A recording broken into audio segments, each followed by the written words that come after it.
Hello class, welcome to study official. आज हम discuss करने वाले हैं अपनी क्लास 10th की एनसीईआरटी मैथमेटिक्स का चैप्टर नंबर 2 पॉलिनोमियल और उसकी सेकेंड एक्सरसाइज 2.2।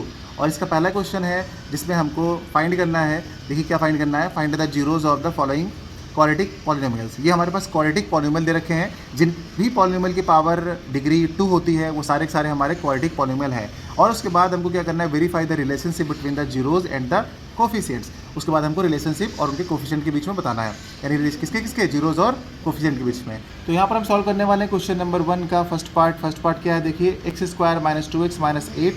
और यहाँ पर सबसे पहले इसको लेट कर लेते हैं px इक्वल में, px इक्वल टू हमारा x² - 2x - 8 हो जाएगा। अब जब इसके हम फैक्टर्स करेंगे, देखिए फैक्टर सभी बच्चों को आएगा। जिन बच्चों को फैक्टर नहीं आता होगा तो वो बिल्कुल बताएंगे हमको, फैक्टर वाला वीडियो आप देख सकते हैं, क्योंकि फैक्टर नहीं आएगा तो क्लास 10 में बिल्कुल काम नहीं चलेगा। तो यहाँ पे इसका जब हम फैक्टर करेंगे तो यहाँ पर जब इसको स्प्लिट फैक्टराइजेशन किया हम लोगों ने यहाँ पर, तो ये हमारी x की वैल्यूज़ आ जाएंगी। देखिए x - 4 ब्रैकेट में और x + 2 ये इसके फैक्टर हो गए और लास्ट में इक्वल में 0 लिखा हुआ है। अब इसका मतलब क्या होता है, x - 4 को एक बार 0 के इक्वल में लिखना है और x + 2 को एक बार 0 के इक्वल में लिखना है। यहाँ से x की वैल्यू निकाल ली 4 आ गई, यहाँ से x की वैल्यू निकाल ली -2 आ गई। यानी कि हमेशा आप जब भी क्वाड्रेटिक इक्वेशन यानी क्वाड्रेटिक पॉलिनोमियल को सॉल्व करोगे तो आपके इसमें 2 आंसर आएंगे, यानी 2 जीरोज आएंगे। और एक जीरो को आप अल्फा नाम दे दीजिएगा और दूसरे को बीटा। अपनी मर्जी से आप किसी को भी अल्फा और बीटा नाम दे सकते हैं, इससे कोई फर्क नहीं पड़ने वाला है, ठीक है।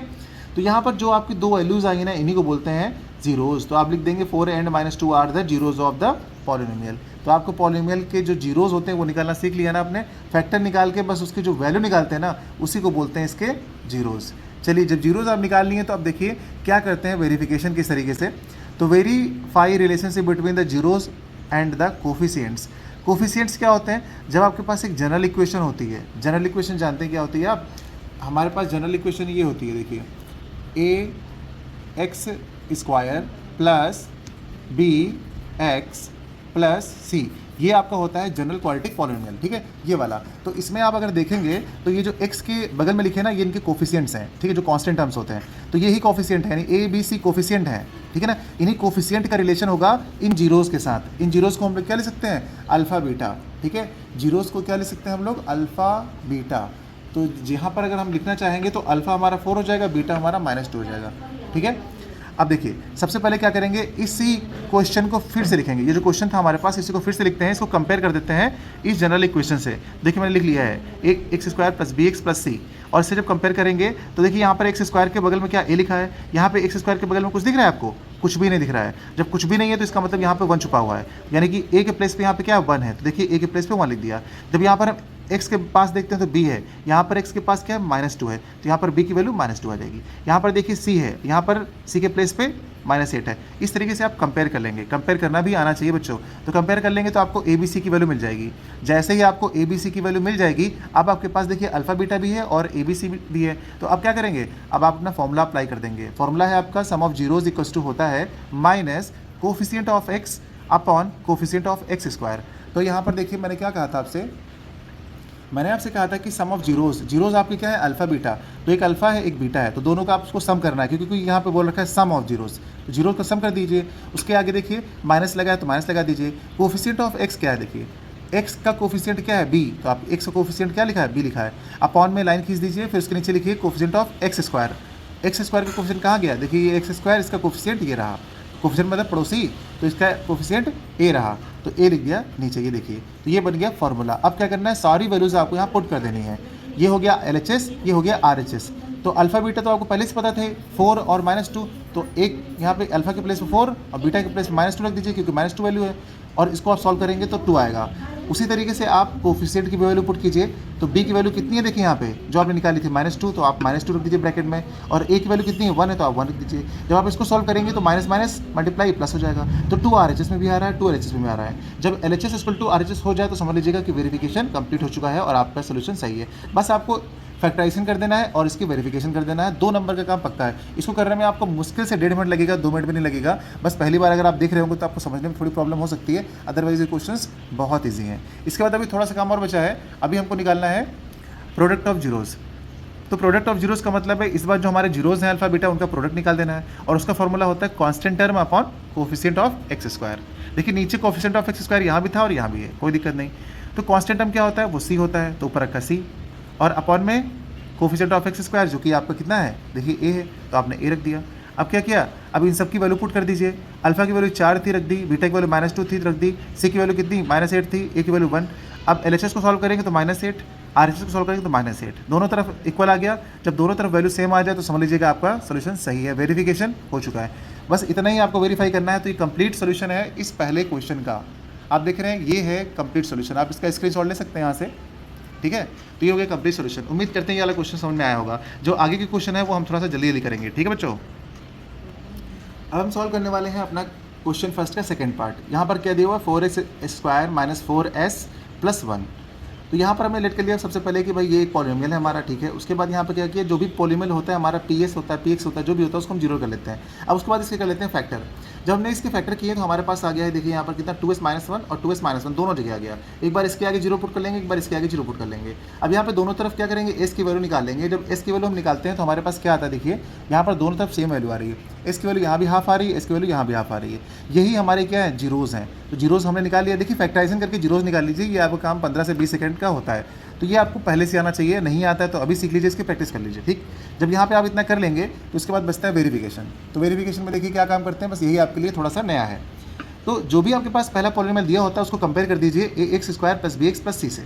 जब आप कंपेयर कर देंगे तो यहाँ पर आपके पास a b c की वैल्यू मिल जाएगी। जब a b c की वैल्यू कंपेयर करके आप ले लेते हैं, ठीक है, तो उसके बाद देखिए क्या करना होता है आपको, sum of zeros. Sum of zeros आप कैसे निकालेंगे, देखिए सम ऑफ जीरोज़ का फॉर्मूला क्या होता है, देखिए minus coefficient of x upon coefficient of x²। तो आप अगर इस वाले क्वेश्चन में देखेंगे, जो आपका क्वेश्चन है, सॉरी इस पॉलिनोमियल में देखेंगे तो x² का कोफिशिएंट क्या a दिख रहा है, तो आप नीचे a लिखेंगे। देखिए नीचे लिखा है ना, डिनोमिनेटर में लिखा हुआ कोफिशिएंट ऑफ x² और न्यूमरेटर में क्या लिखा है, कोफिशिएंट ऑफ x। तो कोफिशिएंट ऑफ x यानी x का कोफिशिएंट कौन सा है, देखिए b है, तो ऊपर लिखेंगे b। और माइनस साइन आपके रूल में है तो आप लगा देंगे चुपचाप। इधर लिखा है जीरोज़ का सम, तो जीरोज़ क्या होते हैं, अल्फा बीटा, और उनका सम आपने कर दिया अल्फा प्लस बीटा। अगर प्रोडक्ट बोलता तो आप बीच में डॉट लगा देते, मल्टीप्लाई लगा देते, ठीक है। अब इनकी वैल्यूज पुट कर दीजिए। जीरोज़ तो आपने अभी निकाले थे, ऊपर यहाँ पे कितने आए थे, हाफ आए थे दोनों के। तो यहाँ पे क्या पुट करेंगे, हाफ, यानी हाफ 1/2 + 1/2 सॉल्व करेंगे तो क्या आएगा, 2/2 यानी 1 आ जाएगा। LHS तो 1 आ गया। अब RHS में देखिए वैल्यू पुट करिए। RHS में वैल्यू पुट करेंगे तो माइनस का साइन माइनस लगाएंगे। b की वैल्यू कितनी, -4 है, देखिए यहाँ पे, तो -4 पुट कर देंगे। और अपॉन में a की वैल्यू कितनी है, देखिए यहाँ पे 4 है, वो भी पुट कर देंगे। जब इसको सॉल्व करेंगे तो ये भी आएगा आपको 1, यानी कि LHS और RHS दोनों सेम आ रहे हैं। इसका मतलब वेरिफिकेशन हो गया। अब देखिए क्या करते हैं, प्रोडक्ट ऑफ जीरोज़ निकाल के दिखते हैं। तो प्रोडक्ट ऑफ जीरोज़ में क्या होता है, इसका फॉर्मूला होता है constant term upon coefficient of x²। तो यहाँ पर अल्फा इंटू बीटा = c/a होता है ये। तो अल्फा इंटू बीटा की वैल्यू रख दीजिए तो क्या होगा, हाफ इंटू हाफ यानी 1/4। और अब इधर रखेंगे तो c की वैल्यू कितनी थी, 1, लेकिन a की वैल्यू नीचे 4। इसको सॉल्व किया तो 1/4। दोनों तरफ वैल्यू क्या आ रही, सेम। LHS = RHS प्रूव हो गया, खत्म कहानी। चलिए अगला पार्ट करते हैं। हम लोग करने वाले हैं बच्चों क्वेश्चन नंबर अपना फर्स्ट का थर्ड पार्ट। थर्ड पार्ट में क्या दिया हुआ देखिए, 6x² - 3 - 7x। अब ये वाला क्वेश्चन आता है तो बच्चों को काफ़ी प्रॉब्लम होती है, वो कहते हैं सर कैसे करेंगे। देखिए यहाँ पर तो अंगड़ बंगड़ तरीके से दिया हुआ है, तो देखिए ध्यान से पहले क्वेश्चन देखा करिए और उसको अरेंज किया करिए सीक्वेंस में। भाई देखिए 6x² है, बीच में 3 लिखा हुआ है, तो आप और 7x पीछे लिखा हुआ, तो इसको बीच में कर दीजिए, इसको पीछे कर दीजिए। तो इसको पहले अरेंज कर लीजिए। तो यहाँ पे अरेंज कर लीजिए। क्लास में बहुत सारे बच्चे पूछ रहे सर इसका फैक्टर तो हम कर ही नहीं पाएंगे। जैसे ही मैंने अरेंज किया तुरंत कहेंगे अरे सर सब कर लेंगे। तो इसका मतलब थोड़ा सा देखा करिए, क्वेश्चन में कभी वो लोग आगे पीछे करके भी देते हैं, ठीक है, टर्म्स, कोई दिक्कत नहीं उससे। तो आपने लेट कर लिया p = इतना। उसके बाद जैसे ही आपने लेट कर लिया, अब इसके करने होंगे आपको क्या, फैक्टर किया आपने। तो यहाँ पर देखिए फैक्टर करने के बाद 2x - 3 और 3x + 1 आ गया। जैसे ही ये आ गया तो एक बार इसके आगे 0 पुट कर लिया तो यहाँ पे आ गया, एक बार इसके आगे 0 पुट किया तो यहाँ पे आ गया। यहाँ से आपने x की वैल्यू निकाल ली तो 3/2 आ गई, यहाँ से x की वैल्यू निकाल ली तो -1/3 आ गई। अब x की वैल्यूज़ तो आ चुकी हैं। जब x की वैल्यूज़ आपके पास आ चुकी हैं तो अब क्या करेंगे, यही आपके जीरोज़ हैं, यानी कि अल्फा और बीटा की वैल्यू आपको मिल गई, यही अल्फा बीटा है, ठीक है। अब उसके बाद क्या करते हैं, हम इसको करते हैं वेरिफिकेशन। देखिए अब वेरिफिकेशन जब करने चलेंगे हम लोग यहाँ पर तो क्या होता है, देखिए इसको कंपेयर कर देते हैं x² + bx + c से, और यहाँ पे ABC जो है कंपेयर करके निकाल लेते हैं। तो उसके बाद क्या होता है, हमारे पास दो फॉर्मूलाज हैं, सम ऑफ जीरोज़ और प्रोडक्ट ऑफ जीरोज़। तो सबसे पहले सम ऑफ जीरोज़ लगाते हैं। सम ऑफ जीरोज़ का फॉर्मूला होता है minus coefficient of x upon coefficient of x²।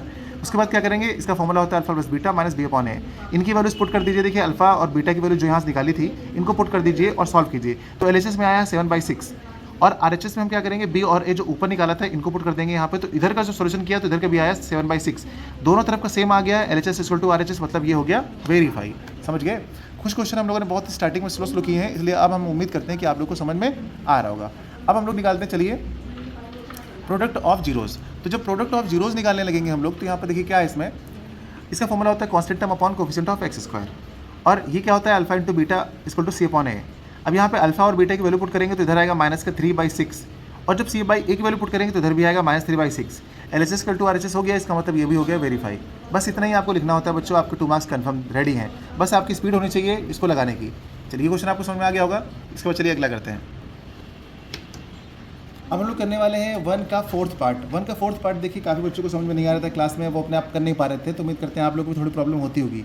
तो जब ऐसा क्वेश्चन इसलिए प्रॉब्लम हो रही थी क्योंकि यहाँ पर सिर्फ 2 ही टर्म है, 3 टर्म है ही नहीं। तो यहाँ पर क्या करते हैं आप देखिए, सबसे पहले आप लेट कर लेंगे कि अपना जो ये है Px होता है, लेकिन Pu इक्वल टू लिखेंगे हम यहाँ पर P4u² प्लस 8u, यानी कि जो हमारा पॉलिनोमियल होता है यहाँ पर हम बीच में वही टर्म लिखते हैं जिसके टर्म में हमारा ये इक्वेशन आता है। तो हम यहाँ पर क्या करेंगे देखिए, इसको जीरो कर लेते हैं यहाँ पर, तो यहाँ पर लिख लेंगे हम 4u² प्लस 8u = 0।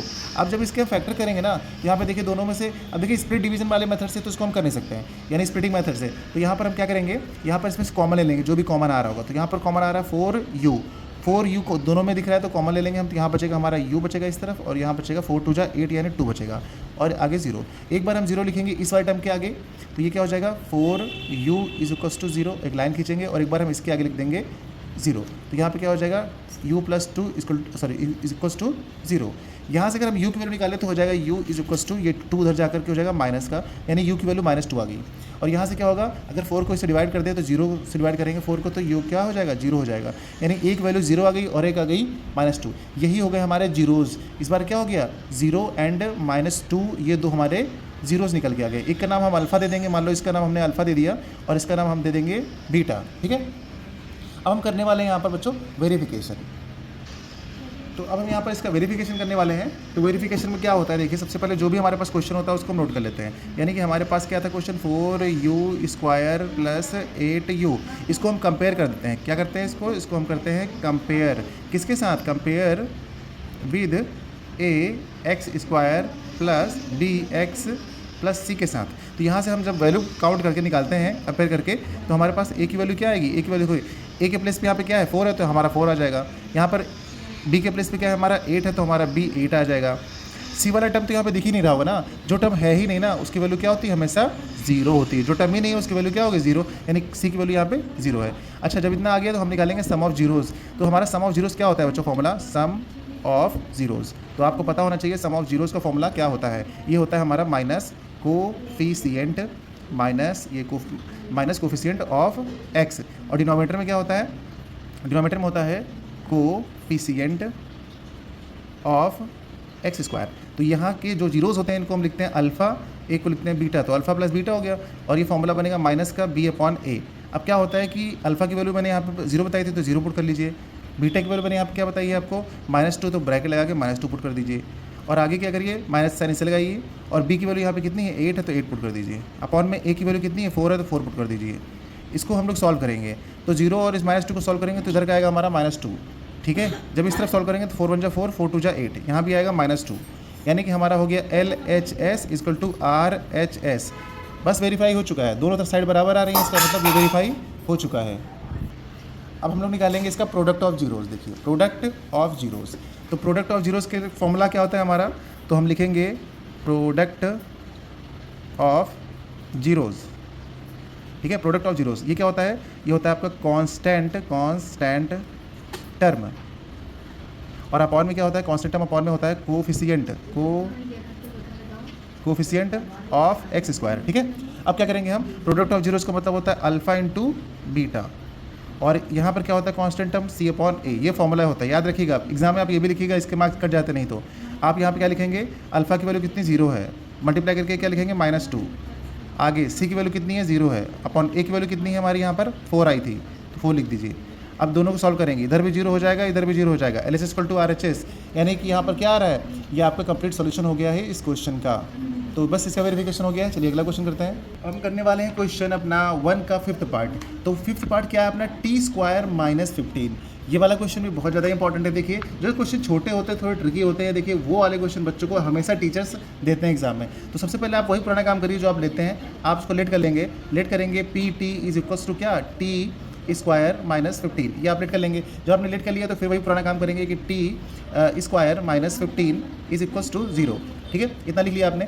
अब उसके बाद क्या करेंगे आप, उसके बाद आप देखेंगे यहाँ पर कि आप इसको क्या कर सकते हैं। आप इसको देखिए स्प्लिट डिवीजन से आप इसका फैक्टर तो कर नहीं सकते क्योंकि 3 टर्म है ही नहीं, तो आप इसे ऐसा बना सकते हैं ना a square minus b square के फॉर्म में। तो आप क्या लिख लीजिए, आप लिख लीजिए t स्क्वायर ऐसे लिख लीजिए, माइनस लगाइए और 15 को रूट के अंदर कर दीजिए और उसके बाद इसका लगा दीजिए होल स्क्वायर। ठीक है, अब ऐसा करने से हुआ क्या, ऐसा करने से हुआ है ये कि आप इसे a square minus b square के फॉर्म में लिख सकते हैं। जब आप इसे लिख सकते हैं तो आप यहाँ पर क्या करेंगे, आप लिखेंगे इसके t, एक बार लिखेंगे प्लस अंडर रूट 15 और दोबारा क्या लिखेंगे दूसरे ब्रैकेट में, आप लिखेंगे t माइनस 15 को भी अंडर रूट के अंदर। ठीक है, और ये किसकी वजह से हुआ है, अब ये जिसकी वजह से हुआ है ना वो लिखना बहुत ज़रूरी है, वो प्रॉपर्टी आपको लिखना पड़ेगा। Since a square minus b square is equals to a plus b और ब्रैकेट में a माइनस b, इस प्रॉपर्टी से हुआ है ना, ये प्रॉपर्टी आपको यहाँ इंडिकेट करना बहुत ज़रूरी है। अब आप क्या करेंगे, एक बार इसके आगे जीरो रख देंगे, एक बार इसके आगे जीरो, तो हम क्या करेंगे यहाँ पे t प्लस अंडर रूट 15 के आगे जीरो और दूसरी बार इसके सामने t माइनस अंडर रूट 15 के आगे जीरो। अब यहाँ से क्या निकलेगा, इसको उधर भेज देंगे तो t की वैल्यू क्या आ जाएगी, t की वैल्यू माइनस का अंडर रूट 15 और यहाँ पे क्या हो जाएगा t की वैल्यू प्लस का 15। ठीक है, अंडर रूट के अंदर, यानी यही हो गए जीरोज आपके। ये जो जीरोज आपके दिख रहे हैं यहाँ पर, तो यहाँ पे एक जीरोज क्या बोल सकते हैं आप इसको, इधर वाला अल्फा है और इधर वाला बीटा है। आप किसी एक को भी अल्फा बीटा लेट कर सकते हैं, ऐसा कोई जरूरी नहीं है, आप इसको भी अल्फा और इसको बीटा कर सकते हैं। ओके, अच्छा अब क्या काम करेंगे हम लोग, अब हम लोग करेंगे इसका वेरिफिकेशन। अब हम इसका वेरिफिकेशन करेंगे तो सबसे पहले फिर वही काम करते हैं जो हमारे पास यहाँ पर क्वेश्चन होता है उसको नोट कर लेते हैं, यानी t स्क्वायर माइनस का 15, इसको हम कंपेयर कर देते हैं, कंपेयर कर देंगे। ठीक है, इसको कंपेयर करेंगे किससे, compare with a x square plus b x और प्लस का c, इसे कंपेयर करते हैं। जब कंपेयर करते हैं तो हमें क्या मिलता है, a की वैल्यू क्या मिलेगी, देखिए स्क्वायर के बगल में यहाँ पे क्या लिखा है, 1 लिखा है, जो नहीं दिख रहा है तो यहाँ 1 हो जाएगा। फिर x वाला टर्म देखिए यहाँ पर है ही नहीं, देखिए एक्स स्क्वायर के पावर वाला ये दिख रहा है, t वाला कोई टर्म है नहीं है, सिर्फ कांस्टेंट वाला है, यानी कि यहाँ पर x वाला टर्म कुछ नहीं है, तो b आपका क्या हो जाएगा, 0 हो जाएगा और c कितना हो जाएगा, c आपका हो जाएगा माइनस का 15 हो जाएगा। हमने कंपेयर कर लिया इसको इस वाली जनरल इक्वेशन से, जब कंपेयर किया तो ये वैल्यूज आ गई। अब आप इसको प्रूव करेंगे, पहला क्या होगा, सम ऑफ जीरोस वाला, तो सम ऑफ जीरोस का पहला प्रूविंग करेंगे, तो इस बार हम पूरा नहीं लिख रहे हैं, शॉर्ट में लिख रहे हैं। सम ऑफ जीरोस को क्या लिखते हैं हम लोग, alpha plus beta is equals to minus का b अपॉन है। अब इतने क्वेश्चन हम लोगों ने किए हैं, तो अब इस वाले को हम क्या कर रहे हैं, शॉर्ट में लिख रहे हैं, बाकी सारे क्वेश्चन तो हमने विधि विधान से बताया आपको। अब यहाँ पे क्या करिए, LHS में आप इसकी वैल्यू पुट कीजिए, अल्फा की वैल्यू कितनी आई थी हमारी, -15, तो आप यहाँ पर करिए अंडर रूट के अंदर -15 प्लस लगाइए, एक बार लिखिए आप यहाँ पे क्या, अंडर रूट के अंदर प्लस का 15। ठीक है, अल्फा बीटा की वैल्यूज आ गई और RHS में ये माइनस लगाइए, b की वैल्यू कितनी है, देखिए यहाँ पे 0 है, तो आप लिखिए 0 और अपॉन में क्या है आपका a1 है। आप इसको सॉल्व करेंगे तो देखिए एक माइनस में एक प्लस में दोनों कट के क्या हो जाएंगे, 0 हो जाएंगे और यहाँ पर इसे सॉल्व करेंगे तो 0 हो जाएगा, तो दोनों तरफ क्या हो गया आपका 0 = 0, यानी LHS = RHS, तो ये हो गया आपका सम ऑफ जीरोस। अब हम दूसरा पार्ट निकालेंगे इसका, वो क्या है, प्रोडक्ट ऑफ जीरोस। तो प्रोडक्ट ऑफ जीरोस को हम लोग क्या लिखते हैं, देखिए प्रोडक्ट ऑफ जीरोस को हम लोग लिखते हैं alpha into beta is equals to c upon a। तो अल्फा इंटू बीटा करेंगे, इसका मतलब एक था हमारा अंडर रूट के अंदर माइनस का 15, ये -15 रूट 15 और इंटू करके लिखेंगे एक अंडर रूट 15 और इक्वल्स टू में c की वैल्यू लिखेंगे, c कितना था हमारा -15, तो लिखेंगे -15 और a था 1। अब देखिए रूट में जो वैल्यू सेम होती है उसको मल्टीप्लाई करेंगे ना तो सिर्फ 15 बाहर आ जाएगा और इस साइन माइनस का ऐसे लगा रहेगा और यहाँ पे क्या लिखेंगे, जो इधर -15 है वो इधर अपना माइनस का 15 ही हो जाएगा। तो यहाँ पर हम लोगों ने जब दोनों तरफ सॉल्व किया है तो हमारी वैल्यू सेम आ गई, LHS = RHS, तो इस वजह से ये भी क्या हो गया, वेरीफाई हो चुका है। तो देखिए कितना ईजी क्वेश्चन था ये वाला, इसका सोल्यूशन भी हम लोगों ने कर लिया है। अब बचा है हमारा सिर्फ लास्ट पार्ट, चलिए उसको भी कर लेते हैं। अब हम करने वाले हैं अपना लास्ट क्वेश्चन, फर्स्ट का 6th पार्ट, जो कि है 3x² - x - 4। अब यहाँ पे मैं आपको फैक्टर निकाल के दिखाऊंगा, जिन बच्चों को फैक्टर नहीं आ रहा था वो फैक्टर यहाँ पर सीख सकते हैं। तो यहाँ पर देखिए क्या होता है कि सबसे पहले हम यहाँ पे इसको कन्वर्ट करके लिख लेते हैं, लेट कर लेते हैं भाई, लेट कर लेते हैं कि अपना जो पॉलिनोमियल है px = क्या है, ये पूरा लिख लेते हैं। तो यहाँ लिखेंगे 3x² - x - 4 और इसलिए लेट कर लेते हैं ताकि इसके आगे हम 0 लिख पाएँ, बस सिंपल सा आप समझिए। तो इसे लिखेंगे 3x² - x - 4 और आगे लिख देंगे 0। ठीक है, अब क्या करेंगे, देखिए पहला टर्म है अपना ये वाला, दूसरा ये, तीसरा ये, तो पहले और थर्ड को हम मल्टीप्लाई करते हैं, तो फर्स्ट और थर्ड को मल्टीप्लाई करेंगे तो क्या आएगा, देखिए माइनस का 12 आ रहा है और बीच वाला हमारा क्या दिख रहा है, -x यानी माइनस का 1। ठीक है, -1 के हमको 2 ऐसे टुकड़े करने हैं कि जब उनको हम ऐड करें तो यही -1 आए, लेकिन मल्टीप्लाई करें तो 12 आए। तो एक नंबर है हमारे पास 4 × 3, ठीक है, और 4 × 3 यानी कि 4 × 3 कितना होता है, 12 होता है। तो यहाँ पे जब जो नंबर हमारा होता है अगर इसमें माइनस है तो आप बड़े वाले पे भी माइनस लगाओगे। अब इन दोनों को आप जोड़ के देखो, पक्का यही आएगा, आ रहा है ना, ऐड करोगे तो -1, मल्टीप्लाई करोगे तो इतना, यही हो गए इसके फैक्टर। तो आप इसको x लिख लीजिए, x लिख दीजिए, x लिख दीजिए। तो अब यहाँ पे क्या करेंगे, देखिए ये हो जाएगा आपका 3x² और -x के प्लेस पे आप लिख देंगे 4x प्लस का 3x - 4 आगे 0। अब क्या करेंगे, इसका पेयर बना लीजिए और इसका पेयर बना लीजिए। यहाँ से इसमें क्या कॉमन दिख रहा है, सिर्फ x दिख रहा होगा आपको, तो x कॉमन ले लीजिए, तो आपका हो जाएगा 3x माइनस का 4। और यहाँ पे क्या दिख रहा है आपका, सिर्फ +1 दिख रहा होगा। जिनके बीच में कुछ भी कॉमन नहीं होता ना, उनके बीच में +1 कॉमन ले लेते हैं, यानी 1 कॉमन लेते हैं खाली। तो यहाँ पे क्या हो रहा होगा, 3x माइनस 4, और आगे 0 जरूर लगा दीजिएगा। अब एक बार देखिए, ये वाला और ये वाला सेम आ रहा है। जब दोनों सेम टर्म आ रहे हैं तो अगेन इसको आप एक बार कॉमन ले लेंगे, तो लिखेंगे 3x माइनस 4, और दूसरे ब्रैकेट में जो यहाँ बच रहा है उसको लिख लीजिए x प्लस 1। अब आपके फैक्टर्स आ गए, ये हो गए फैक्टर। एक बार इसके आगे 0 लिख लीजिए, तो इसके आगे आप 0 लिखेंगे तो क्या हो जाएगा, देखिए आप लिखेंगे 3x माइनस का 4 इक्वल टू 0, और एक बार इस वाले ब्रैकेट के आगे 0 लिख दीजिए, तो x प्लस 1 इक्वल टू 0। अब यहाँ से x की वैल्यू निकालेंगे तो x इक्वल टू -1 हो जाएगा, और यहाँ से x की वैल्यू निकालेंगे तो क्या हो जाएगा, x इक्वल टू -4 था तो उधर जाके +4 हो गया, और मल्टीप्लाई वाला इसके डिवाइड कर देंगे तो 3 आ जाएगा। यानी हमारी x की जो वैल्यूज़ आ गई हैं, ये आ गई हैं 4/3 और -1। यही हो गए इसके जीरोज़, यानी कि 4/3 and -1 are the zeros of this polynomial. तो एक को आप अल्फा लेट कर लीजिए, मान लीजिए ये वाला अल्फा है और ये वाला बीटा है, जो कि अभी हमारे वेरिफिकेशन में काम आने वाला है। तो यहाँ पर हम लिख लेंगे वेरिफिकेशन, ठीक है। तो चलिए हम लिख लिया यहाँ पर वेरिफिकेशन। अब वेरिफिकेशन के सबसे पहले जो हमारे पास इक्वेशन होती है, यानी पॉलिनोमियल होता है, उसको लिख लेते हैं। तो 3x² माइनस का x माइनस का 4, इसको कंपेयर कर लीजिए, कंपेयर विद, किसे कंपेयर करेंगे आप, इसको कंपेयर करेंगे ax² प्लस bx और प्लस c, इसे कंपेयर करेंगे तो आपके पास वैल्यूज़ क्या मिल जाएंगी। a की वैल्यू मिलेगी 3, यहाँ पे 3 है, b की वैल्यू मिलेगी कितनी, -1, तो -1 है यहाँ पे, और c की वैल्यू मिलेगी -4, तो -4 है। इससे कंपेयर कर लिया हमने, तो यहाँ पर वैल्यूज़ मिल गई। अब निकालेंगे सम ऑफ जीरोज़। तो पहला पार्ट है सम ऑफ जीरोज़ क्या हमने यहाँ पे सपोज किया है, अल्फा प्लस बीटा मतलब, तो और यहाँ पे फॉर्मूला क्या होता है, -b/a, ठीक है। तो अब क्या करेंगे, हम इसकी प्लेस पे इसकी वैल्यूज पुट करते हैं। तो अल्फा की वैल्यू क्या आई है, अल्फा की वैल्यू आई है 4/3, और बीटा की वैल्यू क्या आई है -1, तो ऐसे रखिए, ठीक है। आगे देखिए, आगे माइनस साइन लगाइए, बी की वैल्यू क्या है, -1 है, तो ब्रैकेट में -1 लिखिए, और अपॉन में ए की वैल्यू क्या है, 3 है, तो आप 3 लिख दीजिए। अब जब इसको सॉल्व करेंगे ना, इस तरफ वाले को दोनों तरफ सॉल्व करना है हमको, तो पहले इधर को सॉल्व करते हैं तो क्या आएगा, इसका आप लिखेंगे पहले तो हो जाएगा 4/3 -1, इसका एलसीएम लेंगे तो हो जाएगा आपका कितना, 4 - 3 अपॉन में 3। जब यहाँ पे सॉल्व करेंगे तो ये कितना हो जाएगा, 1/3 हो जाएगा ना।